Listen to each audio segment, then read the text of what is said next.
कभी सोचा है कि हम हर साल सावन में शिवलिंग पर जल क्यों चढ़ाते हैं? क्या यह सिर्फ परंपरा है या इसके पीछे छिपा है कोई गहरा रहस्य? एक ऐसा रहस्य जिसे जानने के बाद आपके जीवन की हर चिंता, हर पीड़ा सिंह के चरणों में बह जाएगी। ये कहानी है एक ऐसे बालक की जिसने सिर्फ एक लोटा जल से भगवान शिव को प्रसन्न कर दिया और बदल दिया पूरे गांव का भाग्य। देखिए श्रावण मास की अद्भुत कथा। जब जल नहीं था और शिव भी मौन थे, तब भक्ति ने चमत्कार किया।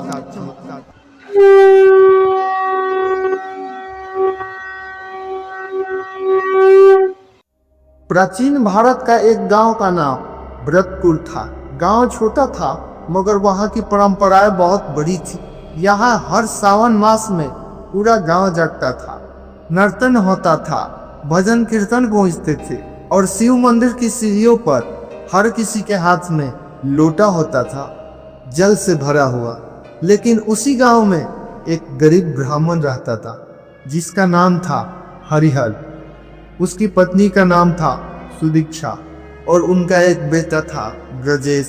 ब्रजेश जन्म से ही जिज्ञासु था। वह रोज अपने पिता से पूछता, पिताजी ये सब लोग शिवलिंग पर जल क्यों चढ़ाते हैं? हर बार पिता मुस्कुरा कर कहते, बेटा उसका उत्तर एक दिन स्वयं शिव देंगे जब तुम तैयार हो जाओ। ब्रजेश को यह उत्तर अधूरा लगता मगर वह हर रोज जल चढ़ाने मंदिर जरूर जाता। बस ऐसे ही कुछ दिन बीते और आया श्रावण मास। लेकिन इस बार बारिश नहीं गई, खेत सूखने लगे, पशु मरने लगे और लोगों का विश्वास भी हिलने लगा। गांव के बुजुर्ग बोले, शिव रुष्ट हो गए, किसी ने कोई पाप किया। ब्रजेश ने यह सुना और घर आकर अपनी माँ से पूछा, क्या शिव नाराज हो सकते हैं माँ? माँ ने आंखें भर कर कहा, नाराज नहीं बेटा, मगर वे परीक्षा जरूर लेते। उनके सच्चे भक्त को रास्ता जरूर मिलता है।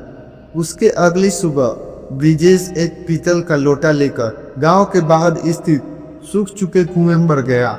वहां उसने अपनी हथेलियों से कुछ जल निकाला और शिव मंदिर की ओर चल पड़ा। रास्ते में कांटे थे, मिट्टी थी, पैर लहूलुहान हो रहे थे, लेकिन ब्रजेश रुका नहीं। मंदिर पहुंचकर उसने शिवलिंग पर वह जल अर्पित किया और कहा, हे भोलेनाथ, आप मेरे पिता जैसे हैं। इस गांव को पानी चाहिए। अगर मेरी भक्ति सच्ची है तो कृपा कर देना। वह रोज यही करता रहा, बिना नागा, बिना थके। श्रावण मास का अंतिम सोमवार आ ही गया।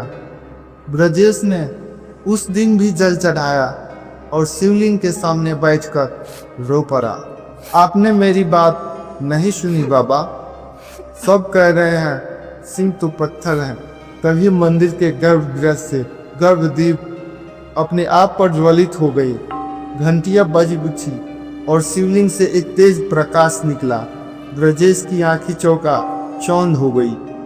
फिर एक गूंजती हुई आवाज आई, ब्रजेश, तूने जल चढ़ाकर अपने मन का ताप मिटाया है और गांव का ताप की। आज से बारिश होगी और तुझे बताता हूँ जल चढ़ाने का रहस्य। समुद्र मंथन के समय जब हलाहल विष निकला तो मुझे पीना पड़ा। उस विष की गर्मी को शांत करने के लिए देवी गंगा मेरे जटाऊ से निकली और देवताओं ने मुझ पर जल चढ़ाया। जल केवल जल नहीं है, यह श्रद्धा है, समर्पण है और शांति का प्रतीक है। जब कोई जल अर्पित करता है तो वह अपनी कामना, विकार और अहंकार मेरे चरणों में बहा देता है। तभी वह शांत और मुक्त होता है। उसी रात अचानक आंधी चली, बिजली कड़की और बादल उमड़ आई। गांव पर बारिश की पहली बूंद गिरी तो हर कोई शिव का नाम लेने लगा।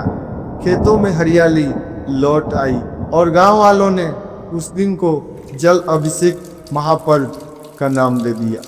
ब्रजेश अब सिर्फ एक बालक नहीं था, वह गांव का गुरु बन गया। हर किसी को सिखाता था भोलेनाथ को जल चढ़ाओ, मगर साथ में अपनी दुर्भावना, द्वेष, दुख भी बहा दो, तब जाकर असली आशीर्वाद मिलेगा। एक बार बोले शंकर भगवान की जय।